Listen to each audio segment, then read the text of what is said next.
Si DeAndre Ayton muntikan pang madisgrasya sa Bahamas dahil di umano na-detain dahil sa possession ng maliit na amount ng mahiwagang damo.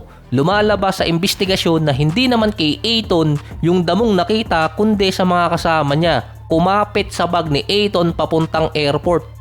Sa sobrang tamad ata ni Ayton, hindi na niya na-check ang bag niya papuntang airport. Nakalabas naman din si Ayton at nakalusot dahil may bagong batas sa Bahamas na kapag nahulihan ng damo, may multa na $125,000 or kaya 10 taong kulong.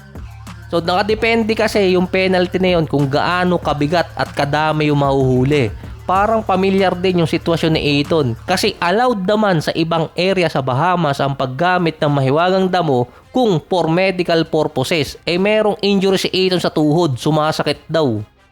Nasuspindi na rin si Ayton dahil sa paggamit ng water pills. Ito yung pangpaihi, 25 games din na walang bayad noong 2019. Inalis na rin kasi sa collective bargain agreement ang mahiwagang damo bilang banned substance. Papasok din ang mid-season ng Lakers na nasa number 5 ng standing, 33-21 record. Meron silang slight advantage kontra Minnesota na meron na lang 26 games remaining. At meron din silang slight advantage kontra sa Rockets. Depende na lang kung ano ang kakalabasan ng Kevin Durant files or KDF. Kung madadamage ang chemistry ng Rockets, hindi pa kasi tinatanggi ni KD.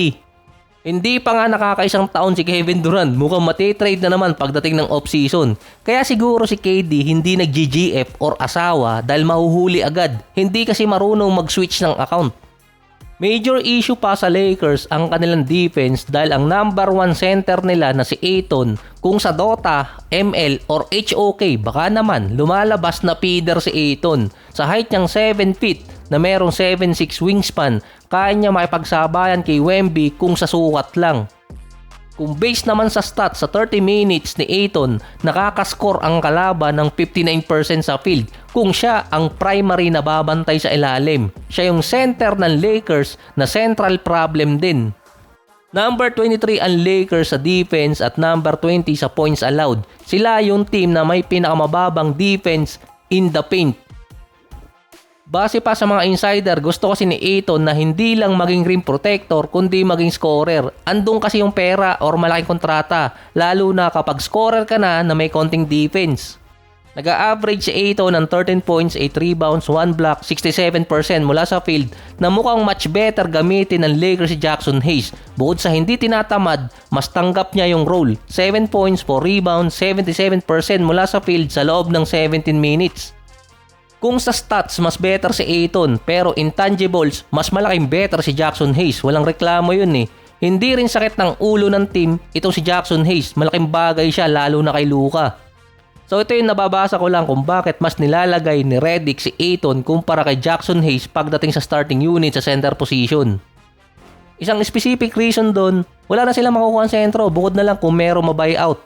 At isa pa, stats pa rin. Mas better matchup si Ayton kung itatapat sa mga sentro ng West gaya ni Rudy Gobert. Mas better mid-range shooter siya kaya magkakaroon ng spacing.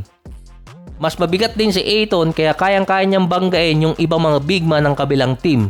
Alam din ni Redick ang problema na kapag ginawa pa ni Redick na ibangko or gawing 6-man si Ayton at si Jackson Hayes ang ilalagay sa starting unit, baka lalong tama din si Ayton at hindi mapakinabangan kung sakaling magipit naman si Jackson Hayes. Mas better na si Ayton ang starter na kung sakaling hindi umubra, merong pampapalit na Jackson Hayes sa second unit. Ang nirereklamo kasi ni Ayton, hindi siya napapasahan. Nagsimula kasing bumaba doon ang laro niya. By stats, nung wala si LeBron, merong average na 16 points, 8 rebounds, 1 block, 69% sa field si DeAndre Ayton. Pangatlong player siya behind Luka at dito kay Reeves pagdating sa points at sa possession.